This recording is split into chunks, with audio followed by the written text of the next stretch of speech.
하나님 말씀은 마태복음 8장 18절부터 22절까지입니다.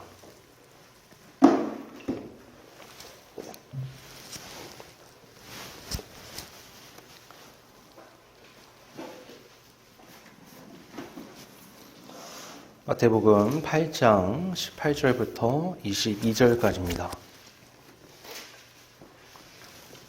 봉독하겠습니다. 예수께서 무리가 자기를 애워싸는 것을 보시고 건너편으로 가기를 명하시니라.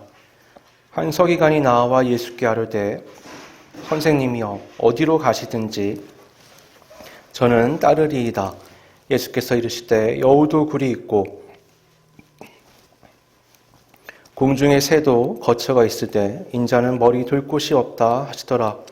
제자 중에 또 한 사람이 이르되 주여 내가 먼저 가서 내 아버지를 장사하게 허락하옵소서. 예수께서 이르시되 죽은 자들이 그들의 죽은 자들을 장사하게 하고 너는 나를 따르라 하시니라. 아멘.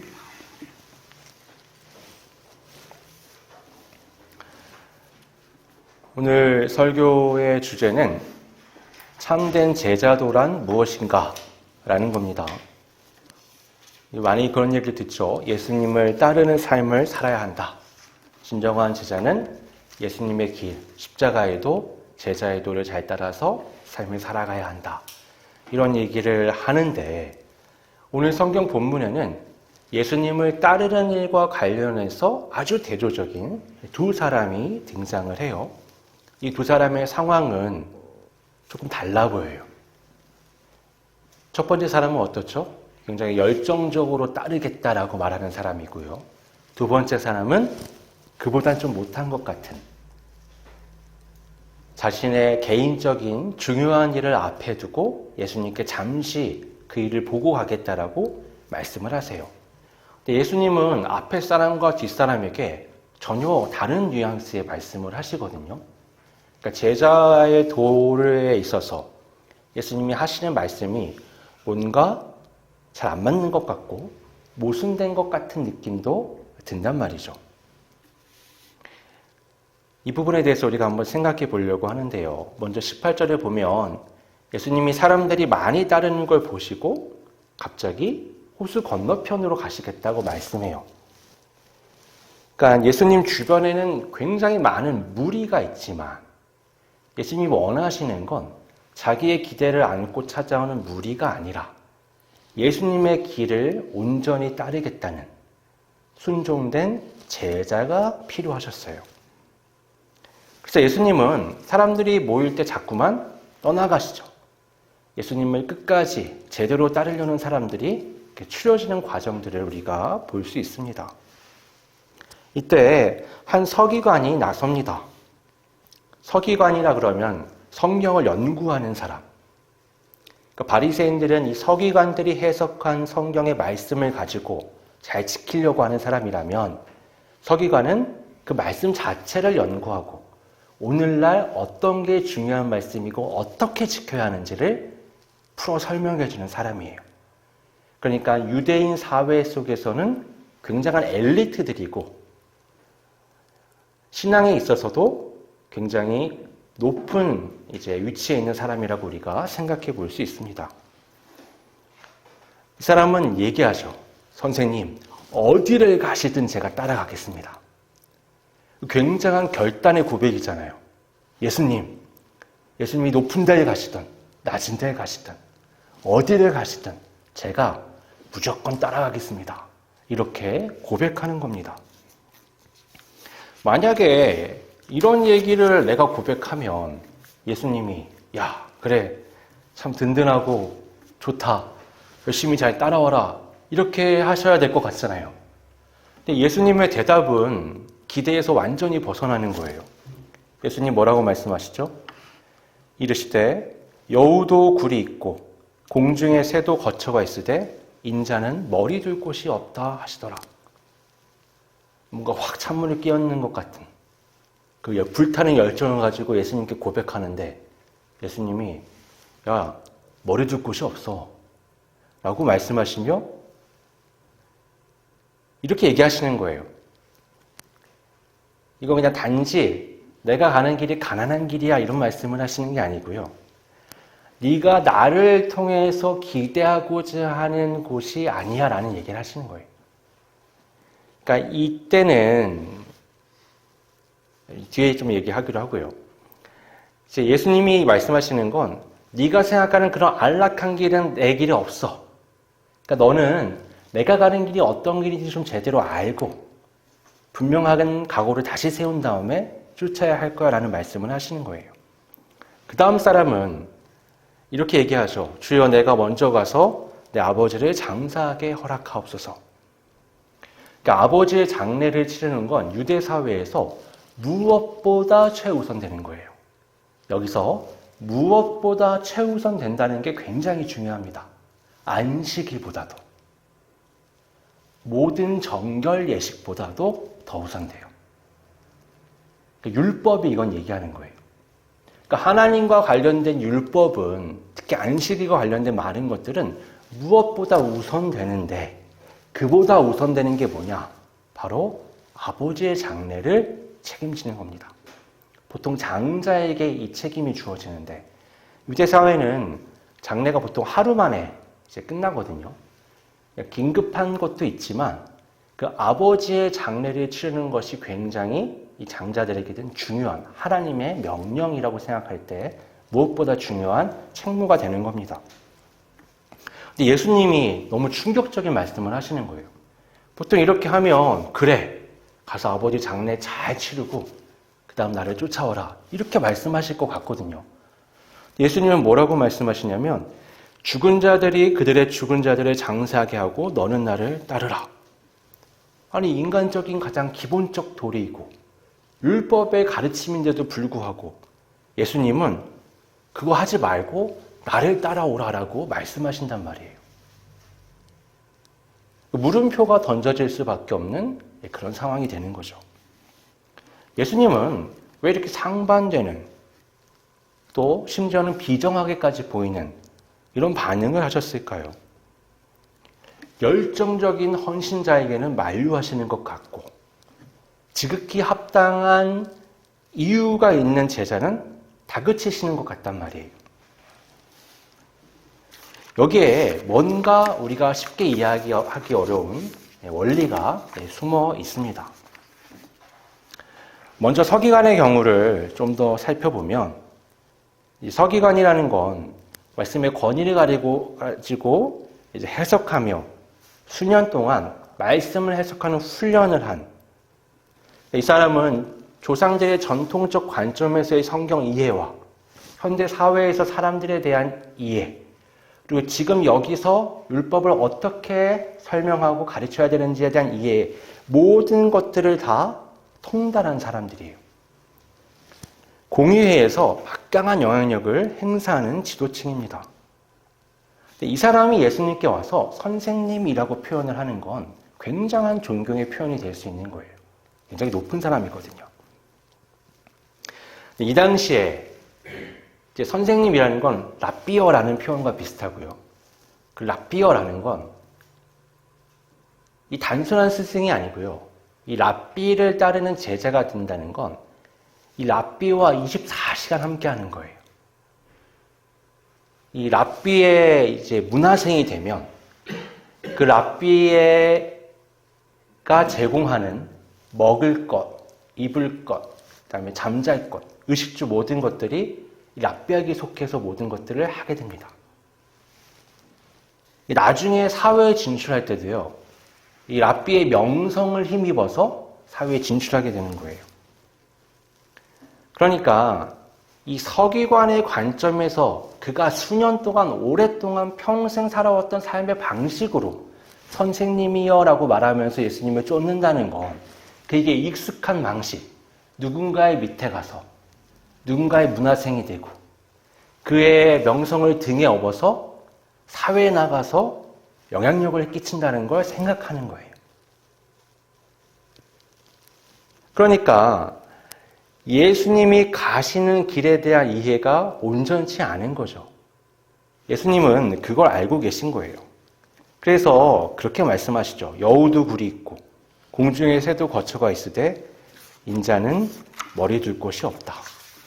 그러니까 단순한 빈곤한 상황이 아니라 예수님이 가시는 길, 사명에 대해서 말씀하시는 거예요.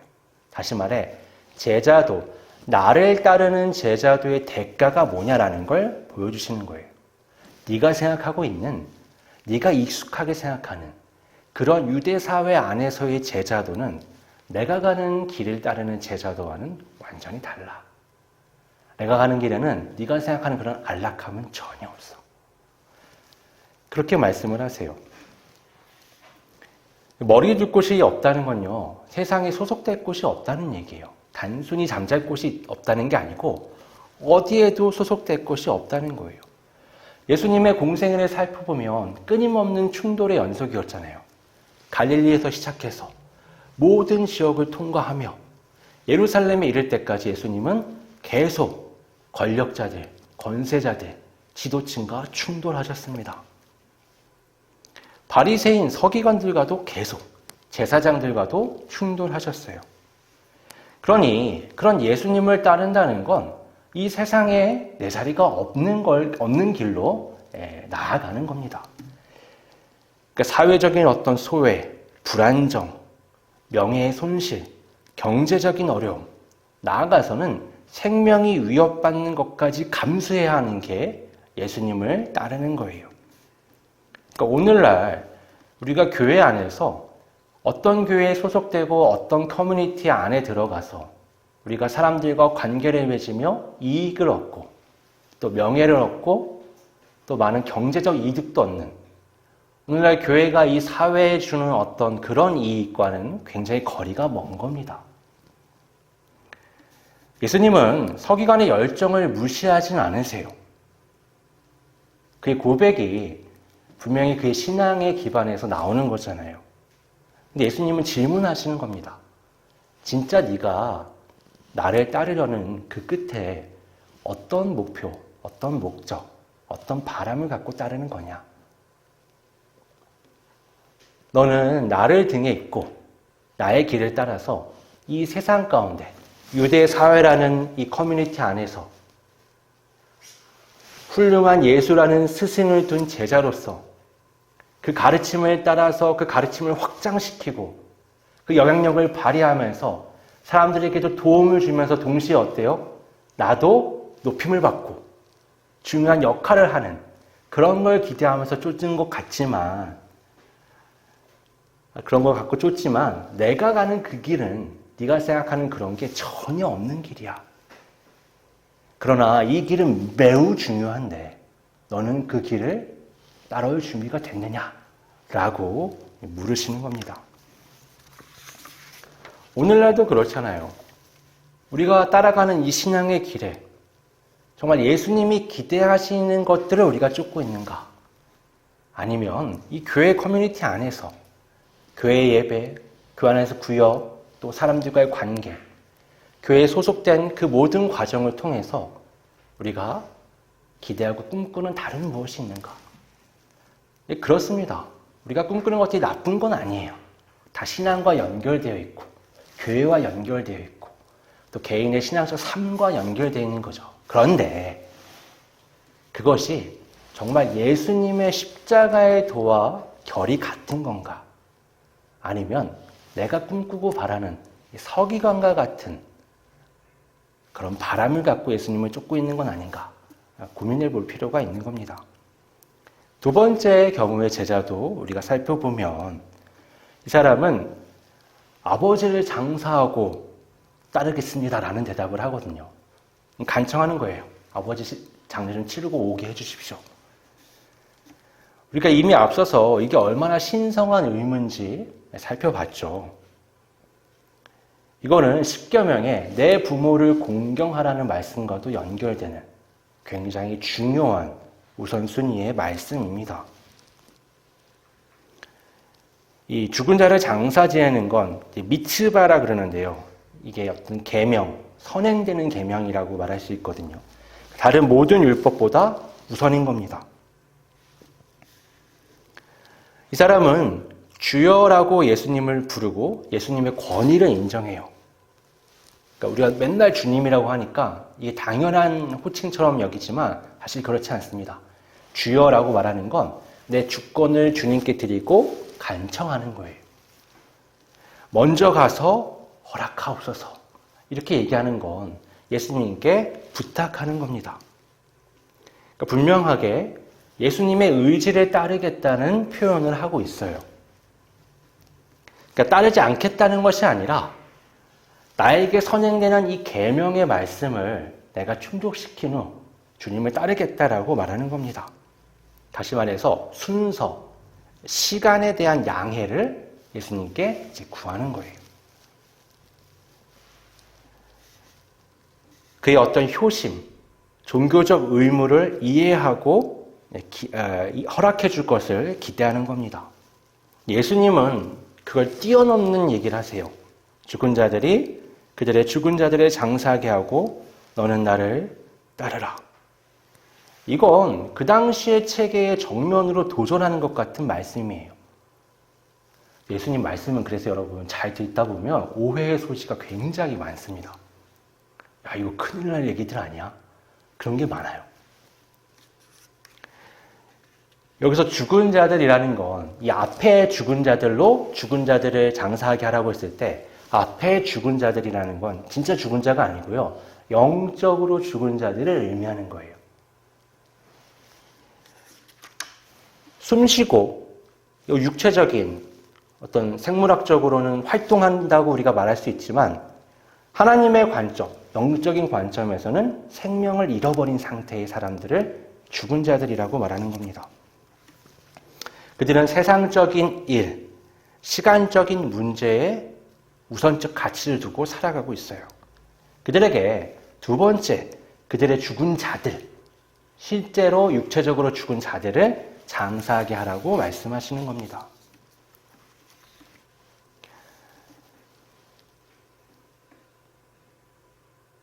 예수님은 이렇게 말씀하시는 거예요. 영원한 생명, 영생과는 관계없이 세상에 살아가는 사람들에게 그 영적으로 죽어있는 그 사람들에게 세상의 일들을 맡기고 너는 나를 따르라라고 말씀하시는 겁니다. 왜냐하면 너는 다르니까. 너는 영생이 중요한 줄 알고 그 가치를 알고 나에게서 배운 것의 그 생명력을 알기 때문에 너는 그 가르친 대로 우선순위를 새롭게 정하고 따라오라는 거예요. 예수님이요, 효나 장래 자체를 폄하하시는 건 아닙니다. 예수님은 그보다 더 우선순위에 있는 게 있다라는 걸 말씀하시는 것뿐이에요. 하나님의 나라가 이 땅 가운데 임하는, 예수님이 이 땅에 오셨고 지금 십자가의 길을 걸어가시는 이 인류 역사를 통틀어서 가장 중요한 사건 앞에서 너는 나를 따라와야 한다라고 말씀하시는 겁니다. 이건 세상 그 어떤 일을 우선순위에 두고 미룰 수 있는 일이 아니에요. 이건 그 어떤 것보다 우선되는 가장 중요한 일입니다. 여러분, 전쟁이 났는데 병사가 저 집에 큰일이 났습니다. 집에 가서 큰일을 돌보고 바로 전쟁터에 복귀하겠습니다. 이럴 수 있나요? 지금 적군이 앞에 와서 포를 쏘고 총을 쏘고 있는데 그건 불가능한 겁니다. 영적인 눈이 열렸다는 건 이걸 볼 수 있는 거예요. 지금 눈앞에 하나님의 나라의 문제가 내 삶과 이 사회, 교회 안에 가장 중요한 문제인데 다른 어떤 걸 더 중요하게 여긴다? 그건 불가능한 거죠.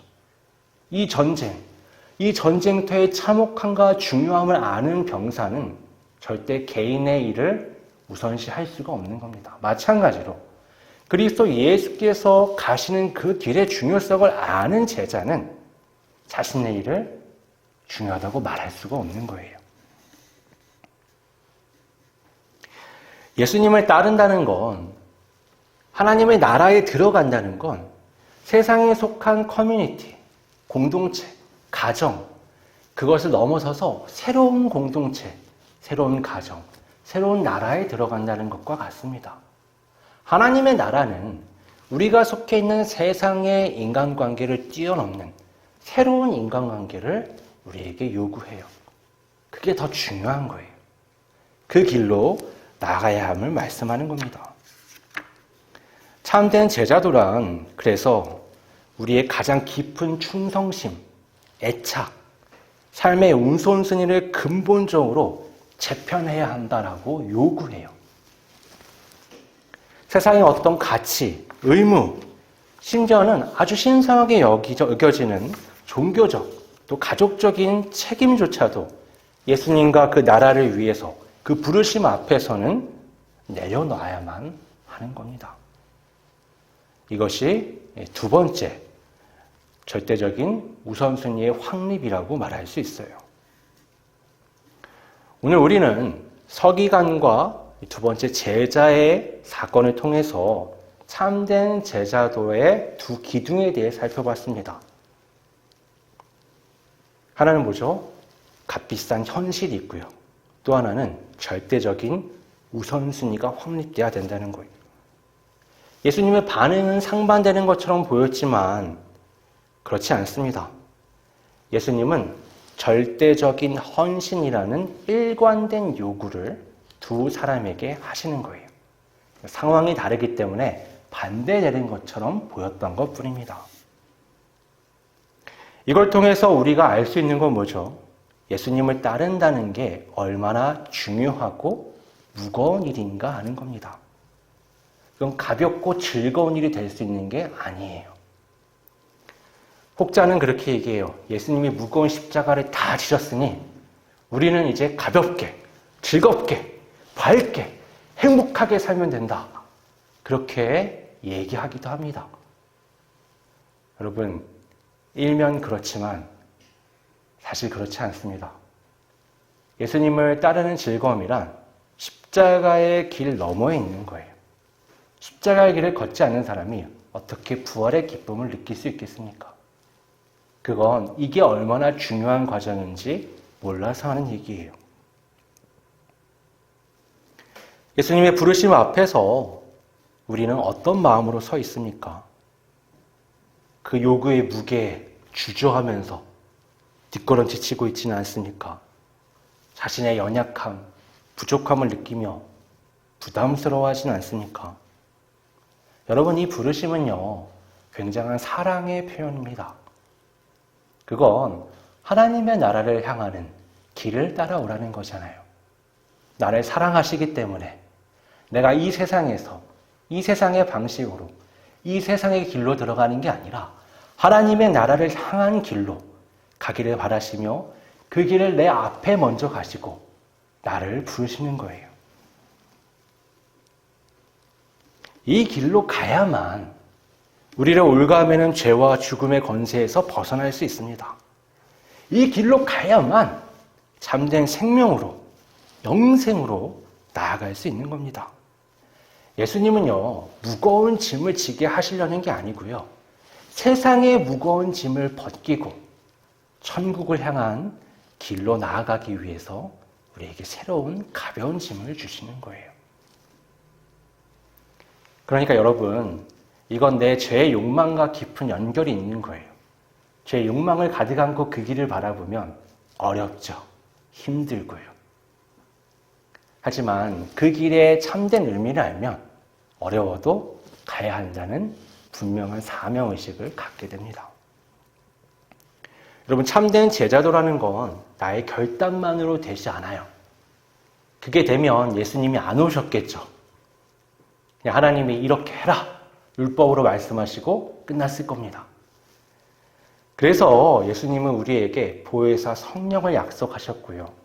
예수님을 믿는다고 고백하는 우리 모두는 다 우리 안에 성령께서 이 길을 인도하고 계십니다. 우린 매우 연약하죠. 하지만 이 부르심에 응답할 수 있어요. 왜냐하면 성령께서 우리를 용기를 북돋아 주시고 나아갈 필요성을 깨닫게 하시고 나아갈 믿음을 회복시켜 주시기 때문에 그렇습니다.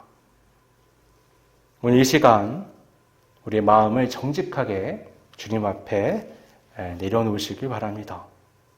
예수 그리스도를 따르는 데 있어서 대가를 치를 각오가 되어 있는지, 예수님을 우리 삶의 진정한 주인으로 최우선순위로 모시고 나는 살아가고 있는지 스스로 물어보시기 바랍니다. 만약에 그것이 부족하다면 괜찮습니다. 성령님께 도움을 구하고 그런 삶을 살고 싶노라고 말하면 성령께서 마음을 바꿔주십니다. 우리 함께 이 길을 걸어갈 수 있는 참 제자가 되시기를 바랍니다. 거룩하신 아버지 하나님, 나를 따라오라는 예수님의 그 거룩한 부르심이 어떤 의미인지, 얼마나 중요한지, 얼마나 우선되는지, 얼마나 무거운 것인지 우리가 말씀을 통해 깨달았습니다. 오늘, 지금 여전히 나를 향하여 나를 따르라고 말씀하시는 그 주님의 음성을 듣습니다. 내가 생각하는 어떤 바람, 내가 마음을 빼앗기는 세상의 어떠한 중요성이 아닌 우리 예수 그리스도를 따르는 그 십자가의 길, 하나님의 나라의 도래, 하나님의 나라의 회복에 초점을 모두 맞추고 그 부르심을 기꺼이 온전히 따라갈 수 있는 우리 모두가 될 수 있도록 이끌어 주시옵소서. 그래야 우리가 그 길을 걸어갈 때에 우리의 삶을 통하여 하나님의 나라가 회복되는 놀라운 일이 있을 수 있도록 이끌어 주시옵소서. 거룩하신 예수님의 이름으로 기도드립니다. 아멘.